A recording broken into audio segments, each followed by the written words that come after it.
Hi good morning everyone. Gowdathis ಕಿಚನ್ಗೆ ಸ್ವಾಗತ. ನಾನು ನಿಮ್ಮ ನಂದನೆ ಮಾತಾಡ್ತಾ ಇದ್ದೀನಿ. ಇವತ್ತೆಲ್ರಿಗೂ ನಾನು ನಿಮಗೆ ಸಿಂಪಲ್ಲಾಗಿ ಮನೆಯಲ್ಲಿರುವಂಥ ಇಂಗ್ರೀಡಿಯೆಂಟ್ಸ್ಗಳನ್ನ ಯೂಸ್ ಮಾಡಿಕೊಂಡು ಒಂದು ಚಪಾತಿ ಎಗ್ ರೋಲ್ ರೆಸಿಪಿನ ಶೇರ್ ಮಾಡ್ತಾ ಇದ್ದೀನಿ. ಎಷ್ಟು ಸಿಂಪಲ್ಲು ಅಂದರೆ ಖಂಡಿತ ನಾನು ಏನು ಹೇಳ್ತಾ ಇದ್ದೀನಿ ಬಾಯಲ್ಲಿ ಅದೇ ರೀತಿಯಲ್ಲೇ ಅಷ್ಟು ಈಸಿಯಾಗಿ ತುಂಬ ಕ್ವಿಕ್ಕಾಗಿ ಯಾರು ಬೇಕಿದ್ರೂ ಮಾಡ್ಕೋಬೋದು. ಚಪಾತಿ ಫ್ರೈ ಆಗೋ ಒಟ್ಟಿಗೆ ಈ ಒಂದು ಸ್ಟಫಿಂಗ್ ರೆಡಿ ಆಗಿಬಿಡುತ್ತೆ. ಮನೇಲಿರುವಂಥ ಅವೈಲೇಬಲ್ ಇಂಗ್ರೀಡಿಯೆಂಟ್ಸ್ಗಳನ್ನ ಹಾಕ್ಕೊಂಡು ಒಂದು ಯಾವುದೇ ರೀತಿ ಸಾಸ್ಗಳನ್ನ ಅಂದರೆ ಕೆಚಪ್ಪು ಮಯೋನೀಸ್ ಯಾವುದು ಇಲ್ದಂತಲೇ ಸಿಂಪಲ್ಲಾಗಿ ಈ ಒಂದು ಎಗ್ ರೋಲನ್ನು ನಾನು ಇವತ್ತು ನಿಮಗೆ ಮಾಡಿ ತೋರಿಸ್ತಾ ಇದ್ದೀನಿ. ಸೊ ಇದು ಒಂದು ಡಿನ್ನರ್ಗೆ, ಬ್ರೇಕ್ಫಾಸ್ಟ್ಗೆ, ಲಂಚ್ಗೂ ಕೂಡ ಅಂದರೆ ಲಂಚ್ ಬಾಕ್ಸ್ ಕೂಡ ಬಹಳನೇ ಈಸಿಯಾಗಿರುವಂಥ ರೆಸಿಪಿ. ಸೊ ಏನೂ ಇಲ್ಲ, ನಾನು ಆಲ್ರೆಡಿ ತೋರಿಸ್ತಾ ಇರೋಗೆ ನಿಮಗೆ ಕಾಣಿಸ್ತಾ ಇರಬೇಕು ಇಷ್ಟಿಷ್ಟು ಇಂಗ್ರೀಡಿಯೆಂಟ್ಸ್ಗಳು ಅಂತ. ಮೊಟ್ಟೆ ತೊಗೊಂಡಿದ್ದೀನಿ, ಸಣ್ಣಕ್ಕೆ ಸ್ಲೈಸ್ ಮಾಡಿರುವಂಥ ಈರುಳ್ಳಿ, ಟೊಮೆಟೊ ತೊಗೊಂಡಿದ್ದೀನಿ. ಈ ಟೊಮೆಟೊ ಬಂದು ನಿಮಗೆ ಸ್ವೀಟು ಟೊಮೆಟೊ ಅಂದರೆ ಜಾಮೂನ್ ಟೊಮೆಟೊ ಸಿಕ್ಕಿಲ್ಲ ಅಂದರೆ ನಾರ್ಮಲ್ ಟೊಮೆಟೊನಲ್ಲೇ ಒಳಗಡೆ ಇರುವಂಥ ತಿರುಳನ್ನು ತೆಗೆದು ಸ್ಲೈಸ್ ಮಾಡಿ ಇಟ್ಕೋಬೇಕು. ಅದು ನೀರು ಬಿಟ್ಕೊಂಡ್ಬಿಡುತ್ತೆ, ಅದಕ್ಕೋಸ್ಕರನೇ. ಜಾಮೂನ್ ಟೊಮೆಟೊ ಆದರೆ ನೀರು ಬಿಟ್ಕೊಡಲ್ಲ, ಅದಕ್ಕೋಸ್ಕರ ಜಾಮೂನ್ ಟೊಮೆಟೊ ತೊಗೊಂಡ್ವಿ. ಅದೇ ಥರನೇ ನಾನು ಇಲ್ಲಿ ದಪ್ಪ ಮೆಣಸಿನಕಾಯನ್ನು ಸ್ಲೈಸ್ ಮಾಡಿ ಇಟ್ಕೊಂಡಿದ್ದೀನಿ. ಹಾಗೆ ಸ್ವಲ್ಪ ಕ್ಯಾಬೇಜನ್ನು ಕೂಡ ಸ್ಲೈಸ್ ಮಾಡಿ ಇಟ್ಕೊಂಡಿದ್ದೀನಿ. ಇಷ್ಟೇ ವೆಜಿಟೇಬಲ್ಸು. ನಿಮ್ಗೆ ಇದಕ್ಕೆ ಜೊತೆಗೆ ಈಸಿಯಾಗಿ ಇಷ್ಟ ಆಯಿತು ಅಂದರೆ ಬೇಕಾದ್ರೆ ನೀವಿನ್ನೂ ಕೂಡ ಕ್ಯಾರೆಟು ಅಥವಾ ಮಶ್ರೂಮು, ನಿಮ್ಗೆ ಏನೇನು ಇಷ್ಟ ಇಂಗ್ರೀಡಿಯೆಂಟ್ಸ್ಗಳು, ಪನ್ನೀರ್ ಅದೆಲ್ಲ ಹಾಕೋಬೋದು. ಸೊ ನಾನೀಗ ಇಲ್ಲಿ ಸಿಂಪಲಾಗಿ ಅಂತ ಹೇಳಿರೋದ್ರಿಂದ ಸಿಂಪಲಾಗಿ ತೋರಿಸ್ತಾ ಇದ್ದೀನಿ, ತುಂಬ ಚೆನ್ನಾಗಿರುತ್ತೆ. 2 ಮೊಟ್ಟೆನ ಫಸ್ಟು ನೀಟಾಗಿ ಒಡೆದು ಒಂದು ಬೌಲ್ಗೆ ಹಾಕ್ಕೊಳ್ಳಿ. ಯಾಕೆಂದರೆ ಅದು ನಾವು ಒಂದು ಆಮ್ಲೆಟ್ ಮಾಡ್ಕೋಬೇಕು, ಅದಕ್ಕೋಸ್ಕರನೇ ಫಸ್ಟು ಮೊಟ್ಟೆನ ಒಡೆದು ನೀಟಾಗಿ ಒಂದು ಬೌಲ್ಗೆ ಹಾಕ್ಕೊಳ್ಳಿ. ಅದಕ್ಕೆ ಸ್ವಲ್ಪ ನೀವು ಈ ಮೊಟ್ಟೆ ಫ್ರೈ ಆಗೋಕ್ಕೆ ಮಾತ್ರ, ಜಾಸ್ತಿ ಏನಿಲ್ಲ, ಈ ಮೊಟ್ಟೆ ಫ್ರೈ ಆಗೋಕ್ಕೆ ಸ್ವಲ್ಪ ನಾವು ಉಪ್ಪು ಹಾಗೆಯೇ ಸ್ವಲ್ಪ ಅಚ್ಚ ಖಾರದ ಪುಡಿ, ಜಾಸ್ತಿ ಬೇಡ. ಸೊ ಸ್ಪೈಸಿ ಆಗಿದ್ದರೆ ಚೆನ್ನಾಗಿರೋದಿಲ್ಲ ಇದು. ಲೈಟಾಗಿ ಉಪ್ಪು, ಲೈಟಾಗಿ ಅಚ್ಚ ಖಾರದ ಪುಡಿಯನ್ನು ಹಾಕ್ಕೊಂಡು ಚೆನ್ನಾಗಿ ಇದನ್ನು ಬೀಟ್ ಮಾಡ್ಕೋಬೇಕು. ಫ್ಲಫಿಯಾಗಿ ಬರಬೇಕು, ಅಲ್ಲಿವರೆಗೂ ಚೆನ್ನಾಗಿ ನಾವು ಇದನ್ನು ಬೀಟ್ ಮಾಡ್ಕೋಬೇಕು. ಇದು ಇಲ್ಲ ಅಂದರೆ ವೈಟೇ ಒಂದು ಕಡೆ, ಯೆಲ್ಲೋಯಿಶ್ ಒಂದು ಕಡೆ ಆಗ್ಬಿಡುತ್ತೆ. ಅದಕ್ಕೋಸ್ಕರ ಚೆನ್ನಾಗಿ ಬೀಟ್ ಮಾಡ್ಕೊಂಡ್ಮೇಲೆ ಒಂದು ಬಾಣಲಿ ಅಥವಾ ಒಂದು ಪ್ಯಾನು ಯಾವ್ದಾರು ಇಟ್ಕೊಳ್ಳಿ. ಸೊ ನಾನು ಡೈರೆಕ್ಟಾಗಿ ಇದೇ ಬಾಣಲಿ ಮಾಡ್ತಾ ಇದ್ದರೆ 2 ಮಾಡ್ಕೋತಾ ಇಲ್ಲ.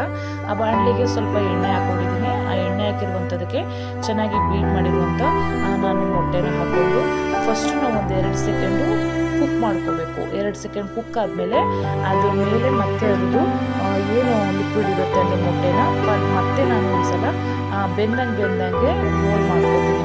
ಈ ಥರ ಮಾಡೋದ್ರಿಂದ ಜಾಸ್ತಿ ಅದು ಉಬ್ಬೋದಿಲ್ಲ, ಇಲ್ಲಾಂದರೆ ಉಬ್ಬು ಬಿಡುತ್ತೆ. ಸೊ ಈ ಥರ ಮಾಡ್ಕೊಳ್ಳೋದ್ರಿಂದ ಜಾಸ್ತಿ ಉಬ್ಬಲ್ಲ. ನೋಡಿ ಚೆನ್ನಾಗಿ ಒಂದು 5 ನಿಮಿಷ ಚೆನ್ನಾಗಿ ಥರ ಫ್ರೈ ಮಾಡ್ಕೊಂಡ್ಮೇಲೆ ನಾನು ನೀಟಾಗಿ ಇದನ್ನು ಕಟ್ ಮಾಡ್ಕೊತಾ ಇದ್ದೀನಿ. ನಿಮಗೆ ಈ ಥರ ಹಿಂಸೆ ಅನ್ಸೋದು ತಲೆ ಕಳಿಸ್ಕೊಳ್ಳೋದಿಲ್ಲ.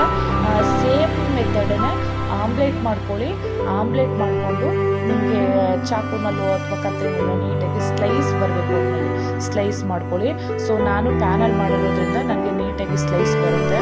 ಸೊ ಹಾಗಾಗಿ ನನಗೆ ಏನದು ಟಫ್ ಅನಿಸಲ್ಲ. ಬಟ್ ಅದು ಉಬ್ಬಬಾರ್ದು, ಉಬ್ಬಿದ್ರೆ ಚೆನ್ನಾಗಿರೋದಿಲ್ಲ. ಹಾಗಾಗಿ ಉಬ್ಬಾರ್ದು ಅಂತಲೇ ನಾನು ಪ್ಯಾನ್ಗೆ ಹಾಕ್ಕೊಂಡು ನೀಟಾಗಿ ಈ ಥರ ಸ್ಲೈಸ್ ಮಾಡಿ ಇಟ್ಕೊಂಡಿದ್ದೀನಿ. ಇದು ಒಂದೇ ಸೈಡ್ ಬೇಯಬೇಕು, 2 ಸೈಡೆಲ್ಲ ಏನು ಫ್ರೈ ಆಗೋ ನೆಸೆಸಿಟಿ ಇಲ್ಲ. ಸೊ ನಾನು ಹೇಳಿದಾಗೆ ಒಂದು 2 ನಿಮಿಷದಲ್ಲೇ ನೋಡಿ ಈ ಥರ ಸ್ಲೈಸ್ ಆಗಿ ಫ್ರೈ ಆಗಿಬಿಡುತ್ತೆ. ಈಗ ಇದನ್ನು ನಾನು ಒಂದು ಪ್ಲೇಟ್ಗೆ ಸೈಡಲ್ಲಿ ತೆಗೆದಿಟ್ಕೊಂಡ್ಬಿಡ್ತೀನಿ. ಈಗ ಇದಕ್ಕೆ ನಿಮಗೆ ಎಷ್ಟು ಬೇಕು ರೋಲ್ಗೆ ಅಷ್ಟು ನೋಡಿಕೊಂಡು ಸ್ವಲ್ಪ ಬೆಣ್ಣೆ, ಹಾಗೆ ಸ್ವಲ್ಪ ಬೇಕಿದ್ರೆ ಎಣ್ಣೆ ಹಾಕೋಬೋದು. ನಾನು ಕಂಪ್ಲೀಟ್ ಬೆಣ್ಣೆನಲ್ಲೇ ಮಾಡ್ತಾ ಇದ್ದೀನಿ.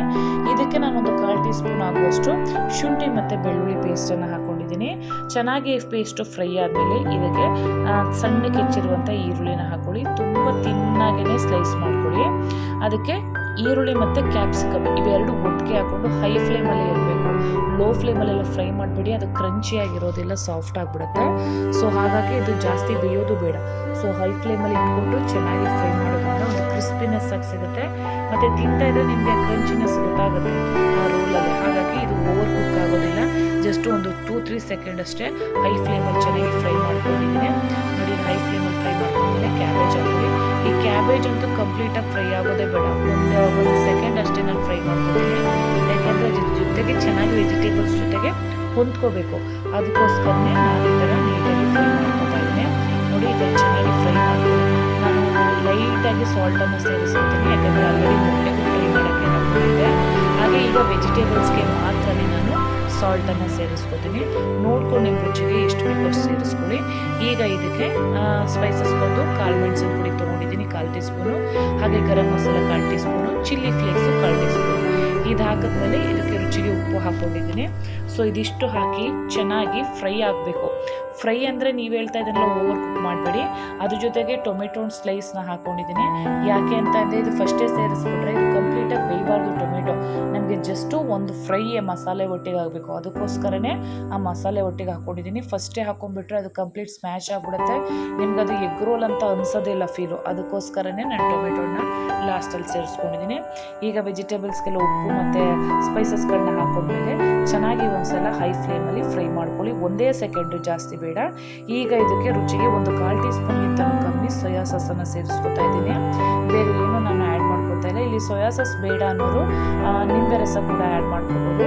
ಆಮೇಲೆ ನಾನು ಫ್ರೈ ಮಾಡಿ ಇಟ್ಕೊಂಡಿರುವಂಥ ಮೊಟ್ಟೆ ಪೀಸಸ್ಗಳನ್ನ ಇದಕ್ಕೆ ಸೇರಿಸ್ಕೊಂಡು 1-2 ಸೆಕೆಂಡು ಇದನ್ನು ಅಷ್ಟೇ ಹೈ ಫ್ಲೇಮಲ್ಲಿ ಇಟ್ಕೊಂಡು ಚೆನ್ನಾಗಿ ಫ್ರೈ ಮಾಡ್ಕೋಬೇಕು. ಈಗ ಮೊಟ್ಟೆ ಮತ್ತು ಸ್ಪೈಸಸ್ ಎಲ್ಲ ಹೊಂದ್ಕೋಬೇಕು, ಸೋಯಾ ಸಾಸು ಅದೆಲ್ಲ ಈ ಮೊಟ್ಟೆ ಒಟ್ಟಿಗೆ. ಸೊ ಇದು ಚೆನ್ನಾಗಿ ಹೊಂದ್ಕೊಂಡ್ಮೇಲೆ ಹೈ ಫ್ಲೇಮಲ್ಲೇ ಇಟ್ಕೊಳ್ಳಿ, ಲೋ ಫ್ಲೇಮಲ್ಲಿ ಏನು ಮಾಡೋಕ್ಕೆ ಹೋಗ್ಬೇಡಿ. ಈಗ ನೋಡಿ ನೀಟಾಗಿ ಚೆನ್ನಾಗಿ ಫ್ರೈ ಆಗಿದೆ. ಈಗ ಇದಕ್ಕೆ ನೀವು ಜಾಸ್ತಿ ಹೋಗ್ತದೆ, ಲಾಸ್ಟಲ್ಲಿ ಒಂದು ಸ್ವಲ್ಪ ನಾವು ಕೊತ್ತಂಬರಿ ಸೊಪ್ಪನ್ನು ಸೇರಿಸ್ಕೋಬೇಕಾಗುತ್ತೆ. ಯಾಕೆಂದರೆ ಬೇರೆ ಯಾವ ಸೊಪ್ಪನ್ನು ಇದಕ್ಕೆ ಆ್ಯಡ್ ಮಾಡೋದು ಚೆನ್ನಾಗಿರಲ್ಲ, ಜಸ್ಟ್ ಕೊತ್ತಂಬರಿ ಸೊಪ್ಪು ಮಾತ್ರ ಹಾಕ್ಕೊಳ್ಳಿ. ಕೊತ್ತಂಬರಿ ಸೊಪ್ಪನ್ನು ಹಾಕ್ಕೊಂಡು ಇದನ್ನು ಅಷ್ಟೇ ಇದು ಫ್ರೈ ಆಗಲೇಬೇಕು ಅಂತ ಜಸ್ಟ್ 1-2 ಸೆಕೆಂಡು ಈ ವೆಜಿಟೇಬಲ್ಸ್ ಎಲ್ಲ ಜೊತೆಗೆ ನಾವು ಇದನ್ನು ಮಿಕ್ಸ್ ಮಾಡ್ಕೋಬೇಕಾಗುತ್ತೆ ಅಷ್ಟೇ. ಸೊ ನೋಡಿ ಒಳ್ಳೆ ಸೂಪರಾಗಿರುವಂಥ ಸ್ಟಫಿಂಗ್ ರೆಡಿ ಆಯಿತು. ಎಷ್ಟು ಚೆನ್ನಾಗಿರುತ್ತೆ ಅಂದರೆ ಇಷ್ಟು ಇಂಗ್ರೀಡಿಯೆಂಟ್ಸ್ ಹಾಕಿ ಇಷ್ಟು ಟೇಸ್ಟಿಯಾಗಿರುತ್ತೆ ಅಂತೀರ, ಅಷ್ಟು ಚೆನ್ನಾಗಿರುತ್ತೆ. ಮಕ್ಕಳಿಗೆ ಮತ್ತು ದೊಡ್ಡವರು ಎಲ್ಲರೂ ಕೂಡ ಈಸಿಯಾಗಿ ತಿನ್ಬೋದು. ಜಾಸ್ತಿ ಖಾರ ಇರೋದಿಲ್ಲ ಮತ್ತು ನಿಮಗೆ ಓವರ್ ಅನ್ಸೋದಿಲ್ಲ. ಸೊ ಒಂಥರ ತಿನ್ನುವಾಗೆಲ್ಲ ಮುಚ್ಚಿಟ್ಟು ಹೊಡಿಯುತ್ತಲ್ಲ ಆ ಥರ ಎಲ್ಲ ಏನೂ ಅನಿಸೋದಿಲ್ಲ.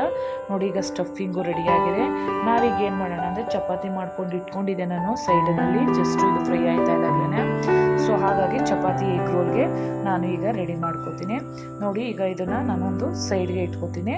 ಸೈಡ್ಗೆ ಇಟ್ಕೊಂಡಾದ್ಮೇಲೆ ನೀವು ಚಪಾತಿ ಇಷ್ಟಿರೋ ಚಪಾತಿ ತೊಗೊಳ್ಳಿ, ಅಥವಾ ಮೈದಾ ಹಿಟ್ಟಲ್ಲಿ ಮಾಡಿರುವಂಥ ಒಂದು ಪರಾಟಗೂ ಕೂಡ ತುಂಬ ಚೆನ್ನಾಗಿರುತ್ತೆ, ಪರೋಟಗೂ ಕೂಡ. ಬಟ್ ನಾನು ಹೆಲ್ದಿಯಾಗಿ ತೋರಿಸ್ತಾ ಇರೋದು ಚಪಾತಿಗೆ ತುಂಬ ಚೆನ್ನಾಗಿರುತ್ತೆ. ಹಾಗೆ ನಾನು ಹೇಳ್ದಾಗೇ ಪರೋಟಗಂತೂ ಸೂಪರ್ ಕಾಂಬಿನೇಷನ್ ಅಂತಲೇ ಹೇಳ್ಬೋದು. ಸೊ ಬಟ್ ನನಗೆ ಹೆಲ್ದಿಯಾಗಿ ತೋರಿಸ್ತಾ ಇರೋದ್ರಿಂದ ಚಪಾತಿಗೆ ಹಾಕೋತಾ ಇದ್ದೀನಿ. ಈ ಚಪಾತಿನ ಚೆನ್ನಾಗಿ ನಾನು ತುಪ್ಪ ಹಾಕಿ 2 ಕಡೆನಲ್ಲೂ ಫ್ರೈ ಮಾಡ್ಕೊಂಡಿದ್ದೆ. ಈಗ ಎಗ್ ರೋಲ್ನ ನಾನು ತೋರಿಸಿರುವಂಥ 2 ಮೊಟ್ಟೆ ಎಗ್ ರೋಲು ಮ್ಯಾಕ್ಸಿಮಮ್ ಅಂದರೆ ಒಂದು 3-4 ಆಗುತ್ತೆ, ಆರಾಮ್ಸೆ ತಿನ್ಬೋದು. ಬಾಯಿ ತುಂಬ ಹೊಟ್ಟೆ ತುಂಬಾ ಕೂಡ ತುಂಬುತ್ತೆ. ನೋಡಿ ಈಗ ಎಗ್ ರೋಲ್ನ ಮಾಡಿಕೊಂಡು ಈ ಥರ ಮಾಡಿಕೊಂಡು ನೀವು ಏನು ಮಧ್ಯಾಹ್ನ ಲಂಚ್ ಬಾಕ್ಸ್ಗೆ ರೆಡಿ ಮಾಡಿ ಇಡ್ಬೋದು. ನಾನು ಏನು ಹಾಕಿರ್ತೀನಿ ಅದೇ ರೀತಿಯಲ್ಲೇ ಕೂಡ ನೀವು ತಿನ್ನೋವರೆಗೂ ಅದೇ ಥರನೇ ಇರುತ್ತೆ. ಸ್ವಲ್ಪ ಮೆತ್ತಾಗಿರಲ್ಲ ಅಥವಾ ಸ್ವಲ್ಪ ನೀರು ಬಿಟ್ಕೊಂಡಿರಲ್ಲ, ಅಷ್ಟು ಚೆನ್ನಾಗಿರುತ್ತೆ ಈ ಎಗ್ ರೋಲು. ಸೊ ಕಲರು ಅಷ್ಟೇ, ಟೇಸ್ಟು ಅಷ್ಟೇ. ಸ್ಟಾರ್ಟಿಂಗ್ ಏನು ಕಚ್ತೀರ ಎಂಡ್ವರೆಗೂ ಅದೇ ಫ್ಲೇವರ್, ಅದೇ ಟೇಸ್ಟಿಯಾಗಿರುತ್ತೆ. ಸೊ ನೋಡೋದಿಲ್ಲ, ಸಿಂಪಲ್ಲಾಗಿ ಚಪಾತಿ ಮುಂಚೆ ಕೂಡ ನೀವೊಂದು ಎಗ್ ಸ್ಟಫಿಂಗ್ ಮಾಡ್ಕೋಬೋದು.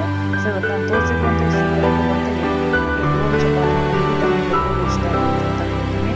ಸೊ ಯಾರೆಲ್ಲ ಹೊಸದಾಗಿ ನನ್ನ ಚಾನಲ್ನ ನೋಡ್ತಾ ಇದ್ದೀರೋ ಅವರೆಲ್ಲ ಸಬ್ಸ್ಕ್ರೈಬ್ ಮಾಡ್ಕೊಳ್ಳಿ, ಶೇರ್ ಮಾಡಿ ಮತ್ತು ಕಮೆಂಟ್ಸ್ ಮಾಡಿ. ಇದೇ ಥರ ಹೊಸ ರೆಸಿಪಿಯೊಂದಿಗೆ ಭೇಟಿ ಆಗ್ತೀನಿ. Until then take care, bye ಬಾಯ್.